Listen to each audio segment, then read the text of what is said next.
নমস্কার। আজ ৩০শে মার্চ বাংলার ভাষা আন্দোলনের অন্যতম প্রধান সংগ্রামী নারী মমতাজ বেগমের প্রয়াণ দিবস। তিনি ১৯২৩ খ্রিস্টাব্দের ২০শে মে হাওড়া জেলার শিবপুরে এক সম্ভ্রান্ত এবং অত্যন্ত রক্ষণশীল পরিবারে জন্মগ্রহণ করেন। তার আসল নাম কল্যাণী রায়চৌধুরী এবং তাকে সবাই মিনু বলে ডাকতেন। তার বাবা রায়বাহাদুর মহিমচন্দ্র রায়চৌধুরী মহামান্য কলকাতা উচ্চ আদালতে বিচারপতি ছিলেন এবং তার মা মাখনমতি দেবী ছিলেন স্কুল শিক্ষিকা এবং তার মামা ছিলেন বিশিষ্ট সাহিত্যিক প্রমথনাথ বিশি। তাদের অত্যন্ত রক্ষণশীল পরিবার হওয়ার কারণে তিনি পড়াশোনার জন্য সেভাবে সুযোগ পাননি, কিন্তু একান্ত নিজের প্রচেষ্টায় তিনি ১৯৩৮ খ্রিস্টাব্দে ম্যাট্রিক পাশ করেও পরিবারের চাপে তার প্রাতিষ্ঠানিক লেখাপড়া বন্ধ হয়ে যায়। তিনি তার সিদ্ধান্তে অটল থেকে কঠিন ঘেরাটোপের মধ্যে ১৯৪২ খ্রিস্টাব্দে কলকাতা বেথুন কলেজ থেকে কলা বিভাগে স্নাতক ডিগ্রি অর্জন করেন। সেই বছরই তিনি Kolkata the state bank of ইন্ডিয়ায় চাকরিতে নিযুক্ত হন।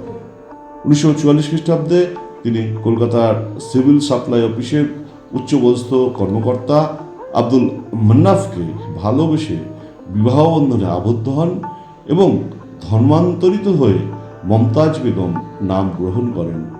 কিন্তু পরবর্তীতে তিনি ভাষা আন্দোলনে অংশগ্রহণ করার অভিযোগে তার স্বামী তাকে তালাক দেন। স্বাধীনতার পরে তিনি বাংলাদেশের ময়মনসিংহে চলে আসেন এবং সেখানে বিদ্যাময়ী স্কুলে সহকারী শিক্ষিকা পদে কর্মে নিযুক্ত করেন। ১৯৫১ খ্রিস্টাব্দে ঢাকা বিশ্ববিদ্যালয়ের অধীনে বিএড পাশ করেন এবং নারায়ণগঞ্জ মার্গান হাই স্কুলে প্রধান শিক্ষিকা হিসাবে নিযুক্ত হন। ১৯৫২ খ্রিস্টাব্দের ২১শে ফেব্রুয়ারি ছাত্র হত্যার প্রতিবাদে স্কুল সংলগ্ন মাঠে বিশাল জনসভায় তিনি প্রথম স্কুলের ছাত্রীদের নিয়ে মিছিল করে উপস্থিত হন এবং বাংলাদেশ জুড়ে বিক্ষুব্ধ জনতা সভা সমাবেশের উপর চলমান নিষেধাজ্ঞার মধ্যেও তিনি বিশাল মিছিল করে সেই মিছিলে তার অন্যতম ভূমিকা পালন করেন ও তার নেতৃত্বে সেই মিছিলে নারীদের উপস্থিতি একটি গুরুত্বপূর্ণ ঘটনা। সেই ঘটনার অভিযোগে ২৯শে ফেব্রুয়ারি সকালে তাকে আটক করে আদালতে নিয়ে যাওয়া হয় এবং আদালতে তার জামিন না মঞ্জুর করায় বিক্ষুব্ধ নারায়ণগঞ্জবাসী উত্তেজিত হওয়ায় ঢাকা পুলিশ তাকে ঢাকায় নিয়ে যাওয়ার চেষ্টা করে, কিন্তু পুলিশ চাষারায় বিশাল জনতার প্রতিরোধের সামনে পড়ে লাঠিচার্জ ও টিয়ার গ্যাস নিক্ষেপ করে। ঢাকা থেকে আরও পুলিশ ফোর্স আসে। উত্তাল জনতা চাষারা থেকে পাকালা পর্যন্ত প্রায় ১৬০টি গাছ কেটে রাস্তা বন্ধ করে দেয়। পুলিশ জনতার তীব্র সংঘর্ষে শত শত ব্যক্তি আহত হন। পুলিশ ১০০রও বেশি মানুষকে আটক করে এবং সেই রাতে তার সাথে সবাইকে ট্রাকে করে ঢাকায় নিয়ে যায়।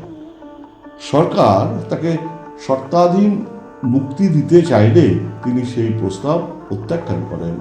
ফলে তাকে চাকরি হারাতে হয়, তার স্বামী তাকে তালাক দেয়।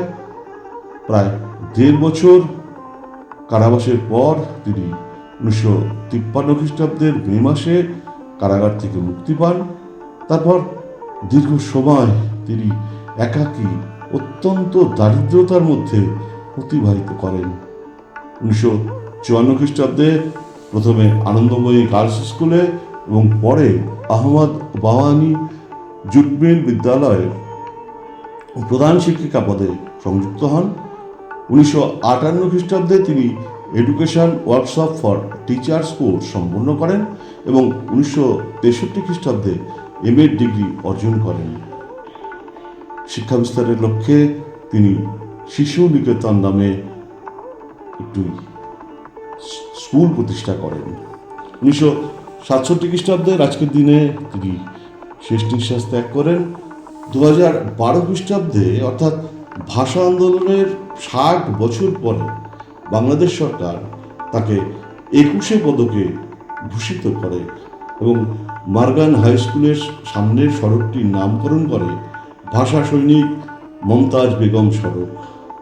প্রয়াণ দিবসে ভাষা সৈনিক মমতাজ বেগমকে জানাই বিনম্র শ্রদ্ধা এবং আজকের দিনটি যে সকল উজ্জ্বল তারকা স্মরণীয় করে রেখেছেন তাদেরও জানাই সশ্রদ্ধ প্রণাম।